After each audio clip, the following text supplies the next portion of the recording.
Shalom, bien-aimés, demeurez bénis, grâce sur grâce, grâce surabondante. La question cette fois-ci est, pourquoi l'Afrique est-elle une cible de choix dans la réduction de la population mondiale?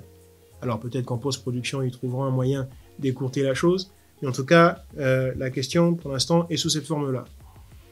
Pourquoi l'Afrique est-elle une cible de choix dans la réduction de la population mondiale? Et oui, chers amis, comme on disait l'évangile, Exode 12, souvenez-vous, il fallait manger l'agneau dans son entièreté. L'évangile aborde de tous les sujets.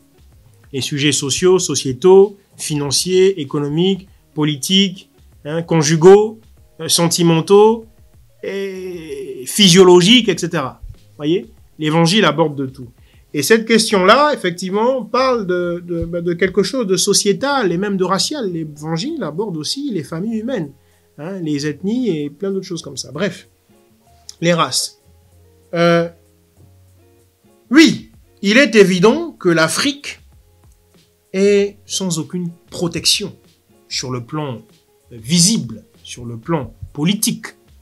Les armées africaines ne sont pas des armées.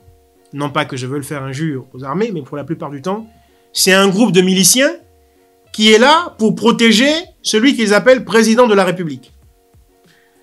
Donc, ces armées-là n'ont pas du tout vocation à protéger les populations. Et ces prétendus présidents eux-mêmes n'ont pas non plus vocation à protéger les populations alors qu'ils en font le serment. Lorsqu'ils prêtent serment sur la Constitution, après qu'ils aient été soi-disant élus. Qu'ils aient été soi-disant démocratiquement élus. Ils prêtent serment sur la Constitution. Mais dans le serment qu'ils prêtent, ils disent qu'ils vont être le garant de la sécurité de la population, du peuple ou du pays. Or, il se trouve que très souvent, c'est le contraire. Ils sont le garant de la sécurité de leur propre famille biologique, de leur harem de femmes et de leurs centaines d'enfants ou plusieurs centaines d'enfants. Et des cousins, des tantes, des grands-pères, des neveux, des petits-fils et compagnie. Vous voyez? Et de quelques amis proches qui en général sont des subordonnés, des laquais, des valets, qui les servent aveuglément. Voyez-vous? Donc l'Afrique n'est pas protégée. Et étant donné cela, ou eu égard à ça, eh ben, les firmes internationales, la haute finance internationale, et plusieurs firmes internationales, qui donc sont affiliées à la haute finance internationale, ben ma foi, asservissent l'Afrique et se servent de l'Afrique comme champ d'expérience pour la réduction de la population mondiale. En y envoyant toutes sortes de virus, en y envoyant toutes sortes de maladies fabriquées ou inventées dans des laboratoires, en y envoyant toutes sortes de choses. Parce qu'ils savent que l'Afrique... Là, par exemple, il y a eu une polémique sur deux journalistes qui échangent entre eux, qui disent « Bon, mais pourquoi on n'essaierait pas le vaccin contre le coronavirus en Afrique, comme on l'a fait avec le sida pour les prostituées africaines, etc. etc. » Bon. Je n'entre pas dans cette polémique-là, mais cependant, je la note comme illustration, comme exemple de ce que nous sommes en train de dire ici. Alors, pourquoi l'Afrique est-elle la cible de choix?